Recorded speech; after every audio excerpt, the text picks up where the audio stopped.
Thank you, Shawn. Yeah, please. And I'm going to ask the first question because I know, and you're going to have the second question. Exactly. If only I had one at home. The first question is about the formation of the JPA. We have Sabrina here from the South Bay Cities Councils of Government. We have a JPA already. But our quandary, and it's my personal quandary, and those of us in the working group have discussed this, is the fact that the COG, as we call it, is partnered with Southern California Edison and the gas company in all of their environmental programs and for other funding. In a perfect world, the COG is there, already formed, and we wouldn't have to form another JPA. In a perfect world, the COG would tomorrow give us all of the Southern California energy load data that they probably have that would be much more difficult for each individual city to ask for.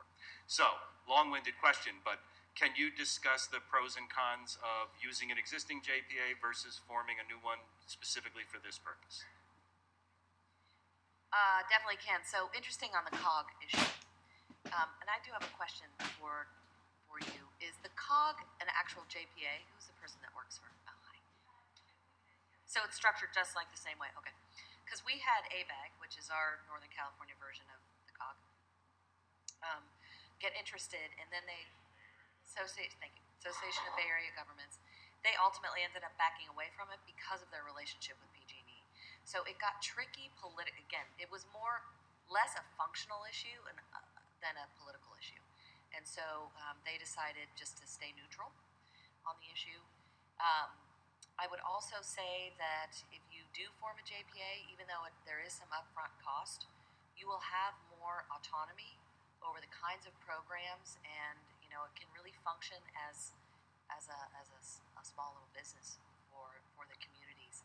And so you would have to really look at the capacity of your COG to see whether or not there was even interest and the capacity to do that. So there are some pros and cons. Did we talk about anything else related? Yeah. I think it's definitely worth looking at, but I would encourage you to really run both. I have a microphone.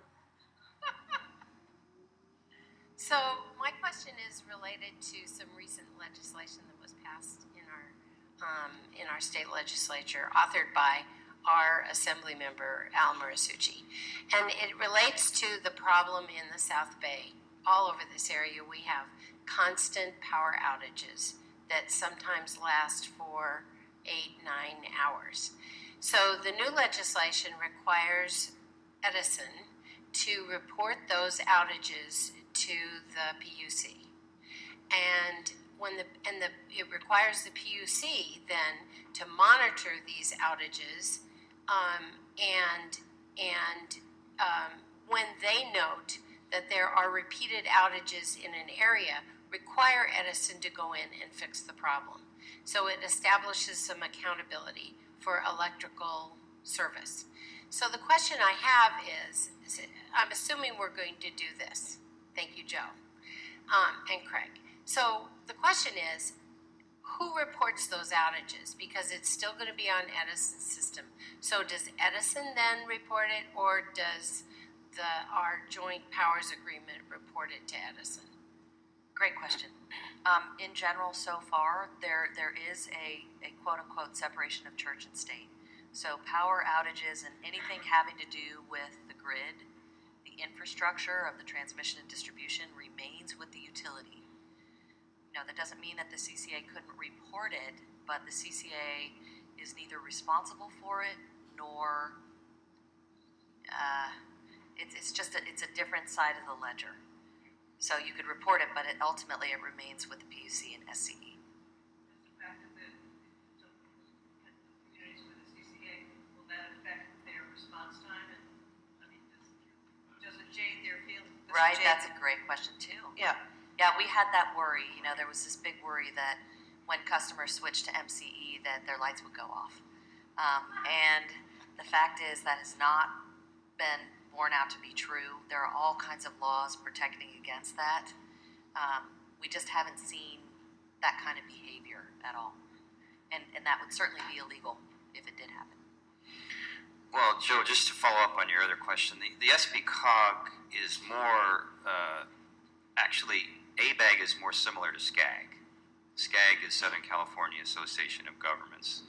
Everything in LA is bigger, so we have SB COGs that break down those associations of governments in smaller little chunks.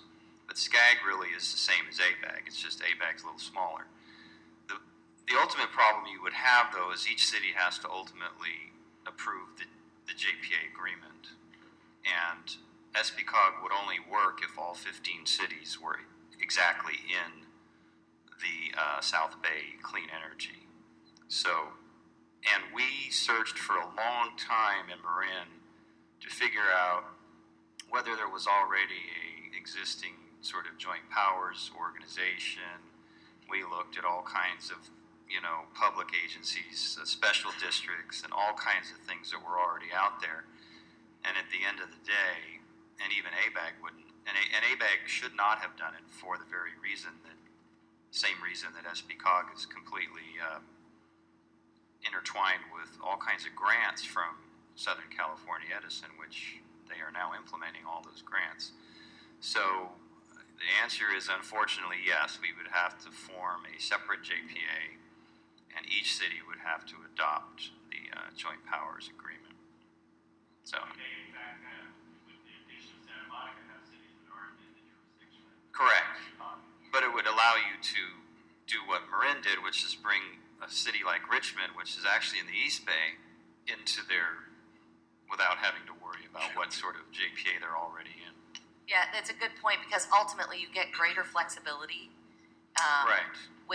by doing it on your own. And the other thing that your comment raises is that the governance structure of the JPA for the CCA generally has a two-tiered voting structure. There are some nuances related to load size and voting structures and all of that may actually be contradictory to the way the COGS governance works. So it's maybe worth looking at, but I think at the end of the day, you're gonna be wiser to spend your money to form the JPA, and then you have it all set the way you want it into the future. All right.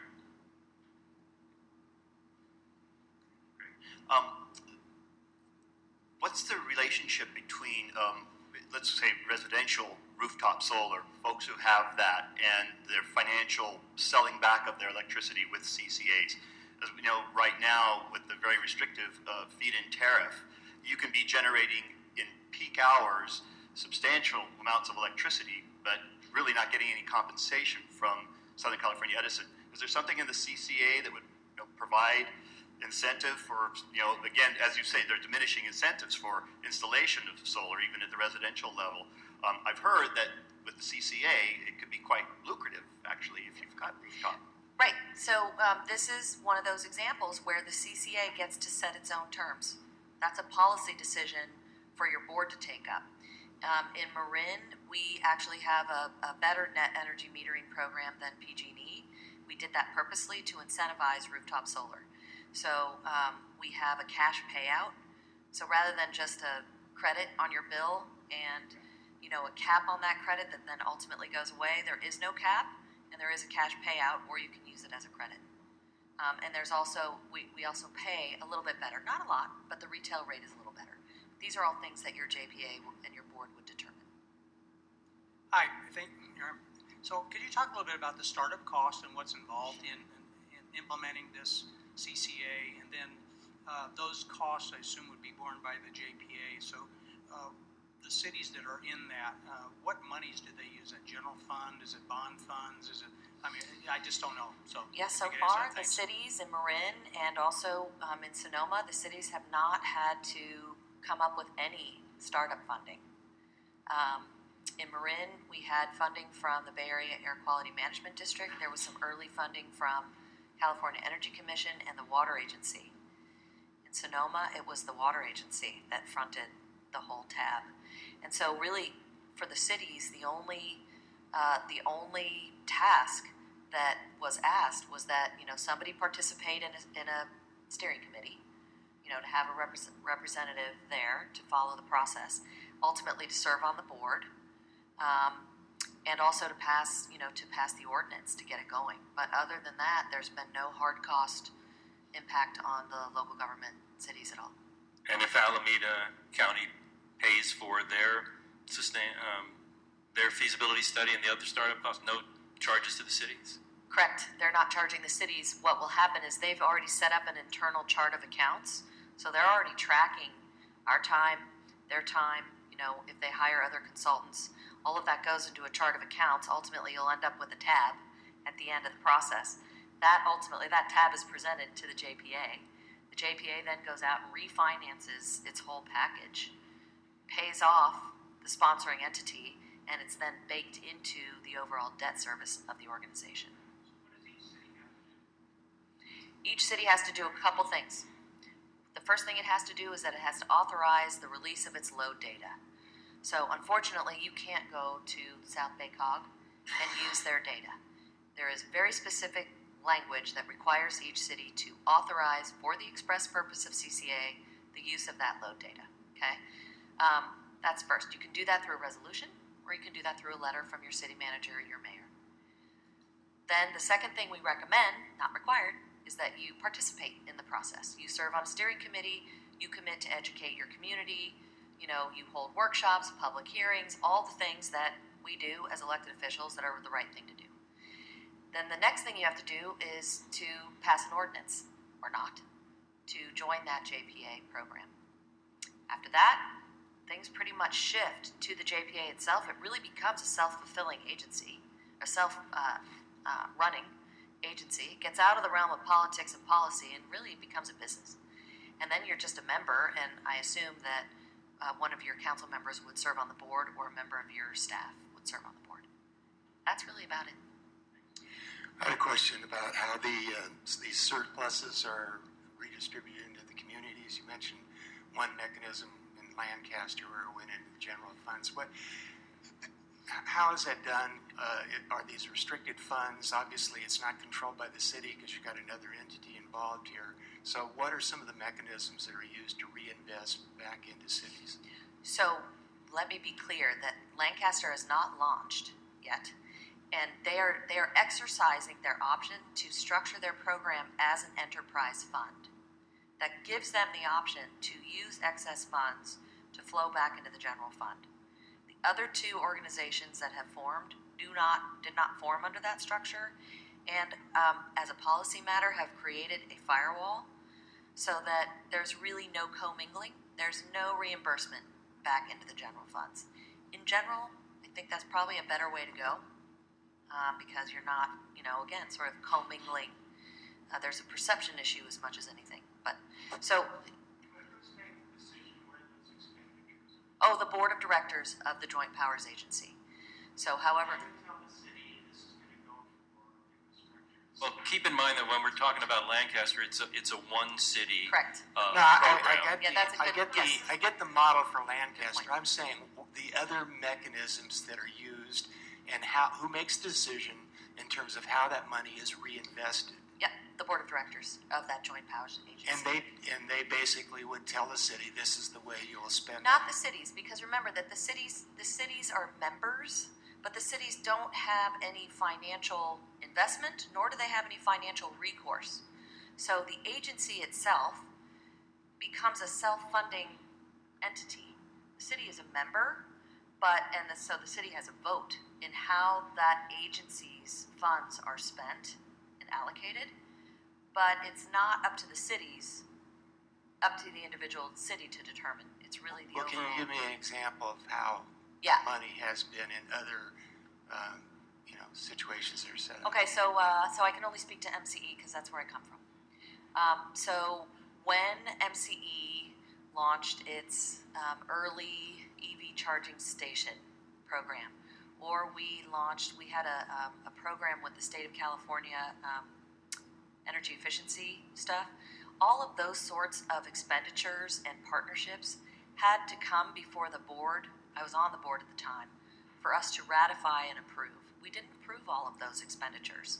So, because you can't do everything all at once. You only have a certain amount that's left after you've paid for the cost of energy and the cost of operations. What are you going to do with that, with what's left? So we made a policy decision to put a certain amount back into reserves, right? In many ways, it operates like a city council. you have a reserve account, and you might have some restricted funds, and that board of directors really directs how you expend that money. Does that answer your question? It does, but I guess Not it also raises satisfactory. another concern, and the concern is when you have this consortium of cities, large and small, smaller cities tend to get the short end of the stick. I mean, it's the dynamic, and so I'm just, you got a board making that decision, in your municipality, which may be this small Hermosa Beach, has one vote.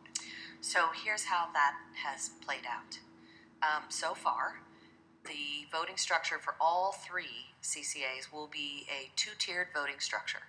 So on matters of operations and pretty much all operating aspects of the CCA, it's one city, one vote. Doesn't matter if you're Torrance or you're Hermosa. In the unlikely event, it's never happened with MCE yet, but in the event that there is a disagreement or you cannot come to a consensus, then you would go to your second tier. So you would have your one city, one vote, and then you would go down to a second vote that had to do with your load size. So you're right, there is the potential for that dynamic, but there are safeguards in that there's a 2-tiered structure, and so far that second tier has never been invoked. A lot of this is covered too during the development phase. If the cities working together have a joint mission and a joint goal, and it's agreed upon, let's say, in contrast to Lancaster, just from the working group standpoint, not speaking for others in the room, but our priority would be additional renewable energy and maximizing that. So if that's one of the goals, and the cities are in agreement that excess revenue is going to go toward that general purpose, whether it's adding new recharger for cars or other rebates that the state can't give, I think that it'll be less individual city-based and more programmatic-based. Oh, correct. Absolutely. Yeah. And one of the things that Marin recently did was that they took the revenues from that voluntary Deep Green program that I discussed.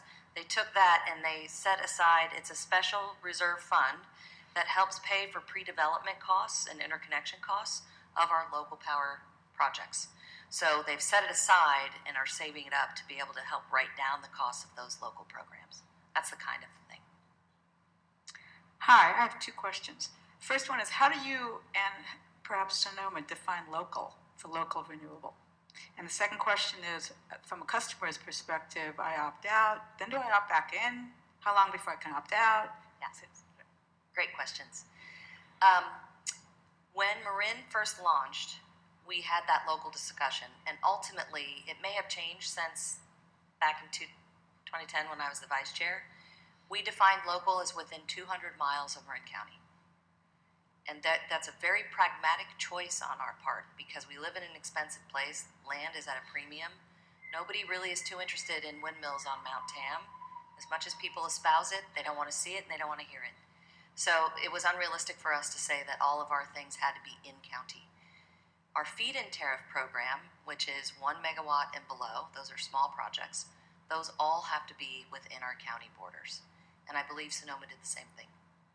So that's one answer on the local. Again, your board will decide what that radius is going to be. On the second question, which was, opting out, flip-flopping. Yeah.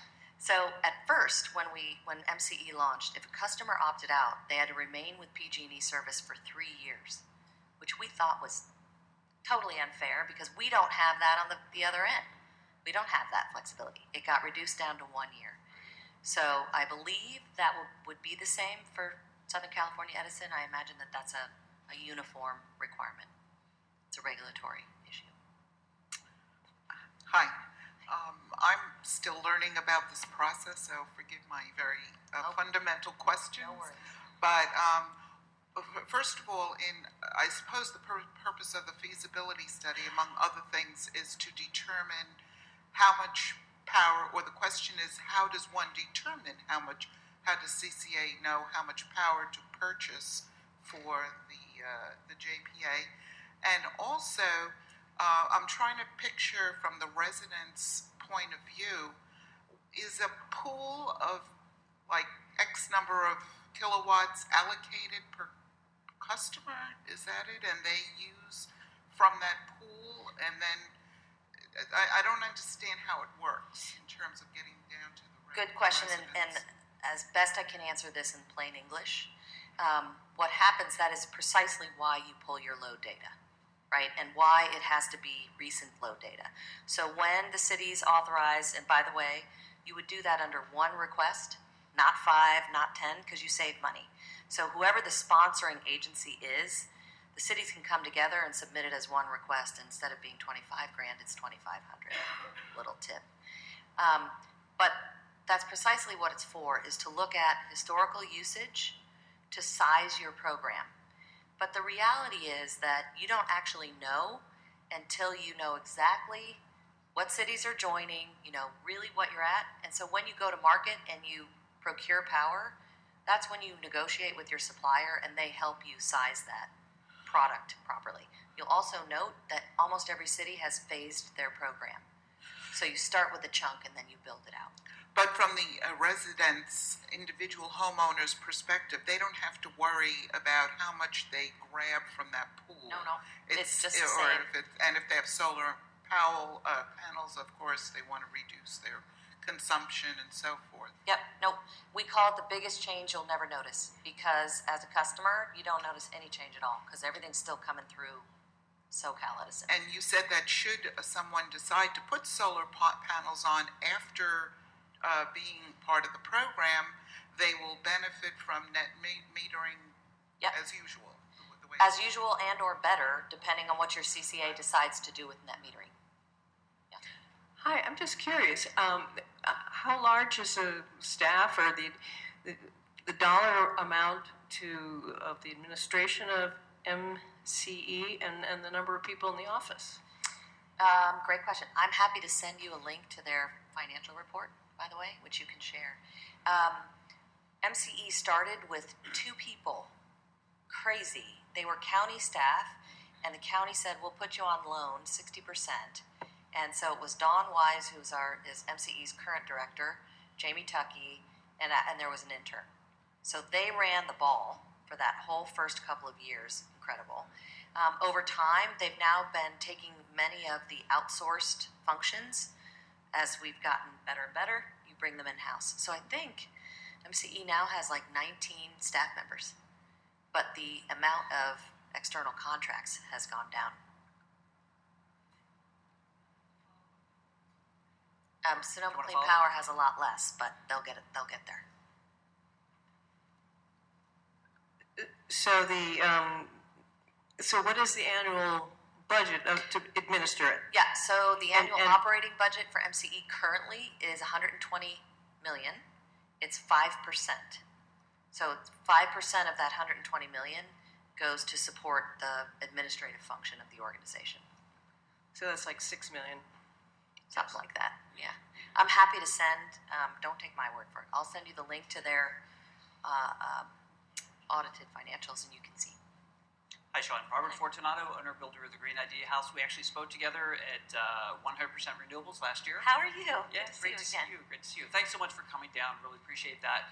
I apologize I couldn't make the earlier part of the presentation. You might have already considered this in your presentation, but we have made a commitment to be a carbon neutral city, and the city just recently released the consultant's report on the economic value of that. They found that with a $130 million investment, the city could kick off an annuity of $36 million a year.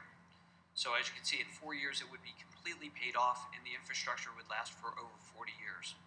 If, in fact, it made the commitment to be in the race to be one of the first carbon neutral cities, it could, in fact, inure a $40 million discount off of the $130 million investment. Okay. As a result of people wanting to discount and partner in advertising Hermosa Beach and so forth. And so for a $90 million investment, we can get a $36 million annuity, right, which would actually pay for itself in 3 years. And I just wanted to find out if you could articulate how this program fits in with that. I don't know. That's the most honest thing I can say, but I am certain that it does. I just don't know. That, I think, really takes someone with a more technical understanding of the way those two things would marry, both economically and also just from a power purchase perspective. I'm sure that it can. I just don't know how. If you don't mind, I would love to follow up with you. Yeah, I know who can answer that. He's just not here. Hi again. So the foundation of this program requires or is based on a free market economy for power supply. So you mentioned two legislations, Assembly Bill 117 and Senate Bill 790. So do they prevent the independent utilities or the municipal power providers from purchasing from these free market suppliers? No, not at all. So what would prevent Southern California Edison or PG&E from going to these same suppliers and buying up their capability, which would basically shortchange or bankrupt the I think CCAs? it's a reasonable question, but not likely. And again, the same person who could answer the technical question. But the bottom line is that the large energy companies that are doing business now in this state are huge. They far exceed the capacity of the utilities we have in this state. You know, the big ones are Direct Energy, Shell Energy, Constellation. Noble's not doing supply in this state, but so there's like the big five, and it's not going to be a problem in terms of available supply. So They're actually very supportive of CCA because they want a more robust open market. It opens up the opportunity for them and other vendors to play in a space that right now is closed because of the monopoly situation. So there's no threat to the suppliers? Yeah. No, they think it's fabulous. It's better for them. To the investor-owned utilities. I mean, they don't like it. No, they don't like it because, they right now get to have the whole enchilada. And this requires that the enchilada get cut in half. But they're kept whole financially through these exit fees. In a way, it is incrementally moving toward an open energy market like you have in about 50% of the rest of the country. Retail energy states. We're a wholesale energy state. CCA takes a wholesale product and turns it into a retail product. We think we do it a little better than the utilities because we're small and nimble. So, but in the other parts of the country, that functional separation has long been established, and they have no issue at all. So the with administrative aggregation. cost of the CCA is substantially less than Edison or PG&E. I mean, is that the cost savings? I mean, Part of it is sure it'll be part of it because it's a nonprofit public agency. It's Right. not a shareholder-driven corporation. Right. Yeah, okay, thanks. All right, we're about at the end of our time, so we'll have time for just a couple more questions. You mentioned Marin Clean Energy had about a 23% customer opt-out. Do you have any idea that given their main reason for opting out of the program? So that opt-out rate really has held steady. It was the first push with PG&E at the time. There was no SB 790. There was no utility code of conduct. So PG&E spent $50 million on a statewide ballot initiative, $4 million in our county alone. We're a pretty small county. So some of the mailers that came out, a lot of fear.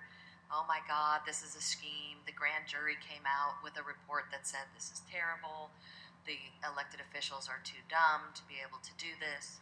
They forgot that there are lots of municipal utilities up and down the state that are doing fine. So I would say a big part of that had to do with that early marketing. But I would also say that, Marin is the backyard of a lot of PG&E execs. PG&E is housed in San Francisco. So, I think there's some of that. And then you're going to have a percentage of your population that just flat out philosophically doesn't believe that the government should be involved in this work. Okay? You're going to have some of that. So. And I'll say real quick that, Marin, being the first from the blank piece of paper, really had it the toughest. And then Sonoma got to go to school on Marin and learned a lot. We will be going to school on both of them and Lancaster. And when it comes to our utility here, Southern California Edison, we've spoken to them about this program. In fact, we asked them for funding for our working group. And that's when we found out that they are officially, as a company, neutral on CCAs. Unlike PG&E, who was decidedly against it, our utility thus far has claimed that they will stay neutral on this and not hinder our chances. So. And they have not. I mean, they've been good in Lancaster to date. We have no evidence that there's, difficulty up in Lancaster. Shawn, this has been great. Thank you so much for sharing this information. I know it was well received in our community, but if you could put your council member hat back on, and for some of our more risk-averse elected officials, can you just explain that firewall a little bit more and how the cities would really have no financial risk once the GPA is formed? That was a number one biggest issue, wouldn't you say, Michael? With all the city councils, we were first. So it was like, woo! And really the issue came down to joint and several liability. And there is tort law, there's, all kinds of laws on the books in the state of California that define legally the separation between a joint powers entity and the local governments that participate in it. So it's not just CCA, but that's why we recommend a joint powers entity, because there is an existing firewall. In that case, you would not set it up as an enterprise fund, which creates a break in that veil. So you might not want to do that, because it really is, it's a much more multi-layered firewall. But that way, that means that there is, that any liabilities of the agency remain with the agency. They cannot come back to the local government and come back to our books and say, oh, well, the CCA failed. Now you, city, you have to bail us out. Nope. It's all codified by law, and we can share with you. It all shows up in your JPA ordinance and how that is structured legally. Okay. Thanks, Shawn. And I want to thank Shawn. Oh, wait a minute, one more? I'm happy We'll to take stay. it. I love All right. this stuff. I'm in no hurry. I talk please. about it at Christmas parties. You can see I'm not married We'll go anymore. have some. Do you go to any more parties? Sadly. No, seriously. So what would you have expected us to ask you that we did not ask? Oh, good question.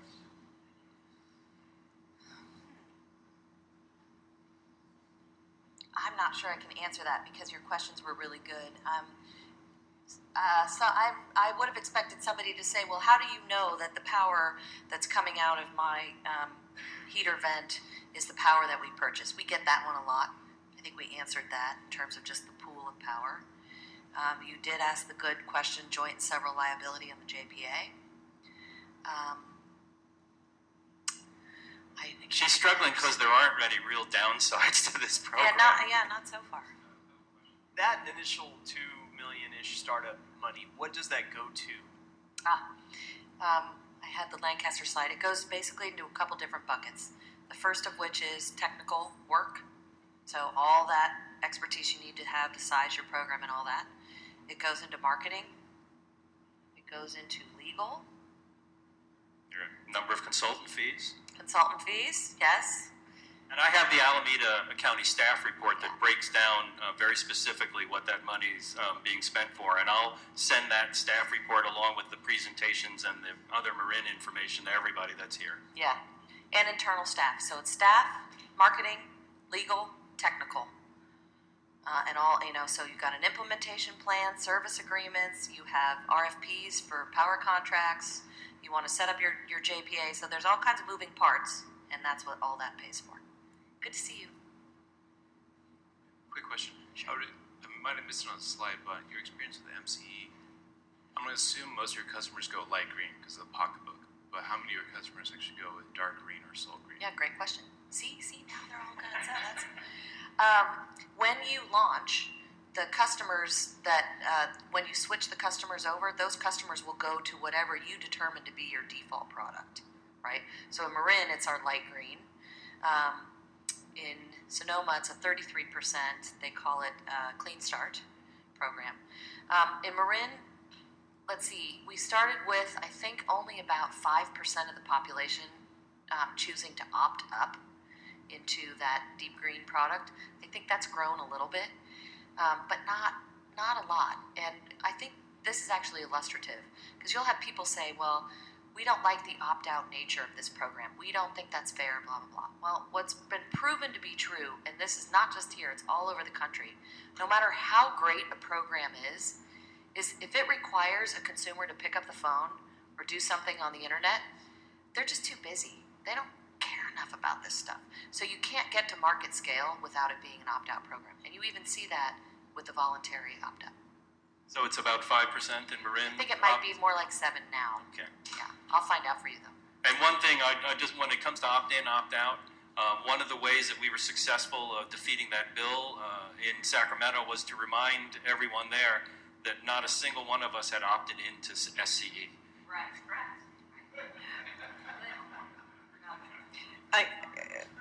I'm the difference between a retail state and a wholesale state, is that because like Edison doesn't own its power companies? What is that? It goes back before my time in this field, but for a nanosecond, California was actually a deregulated energy state. And then we had the energy crisis, and the whole thing closed right back up. And PG&E went bankrupt, and there were lots of things that happened in the late 1999s. So we are now what is called a partially deregulated state. What that means is that there are 2 options.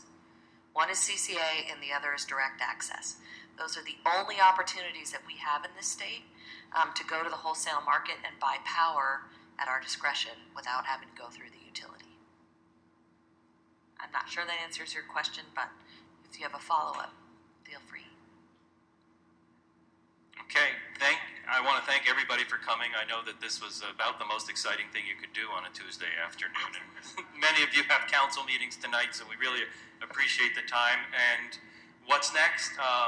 What's next is I'm going to be coming to Carson and to Inglewood and to Hawthorne, and I'm going to be meeting with staff. I'm going to be meeting with each individual council person. We're going to do likewise with every one of the other cities in the South Bay COG. And we hope in February to have a package, and we expect in February to have a package to take to the county for funding. And I am quite certain that if we have the 7 cities, and I'm hoping that it'll actually be more than those 7 cities in February, that we're not going to have any issues about getting funding from the county. I'm pretty certain we're going to get Don Kanabe's vote. I think we have very good friends in Santa Monica who are going to help us with new County Supervisor Sheila Kuehl. And we have friends talking to Mark Ridley Thomas as well. So before you end, I need to just say I have never seen such amazing advocacy work at the local level by a few. You know, there's some kind of quote about that, but you guys are just phenomenal, and how quickly you're doing it. So let's we have have a little really round of great city applause. councils and council members. Thanks, Shawn. Thanks for coming down. All right, we know what's next. Thank you, everybody. Have a great rest of your day.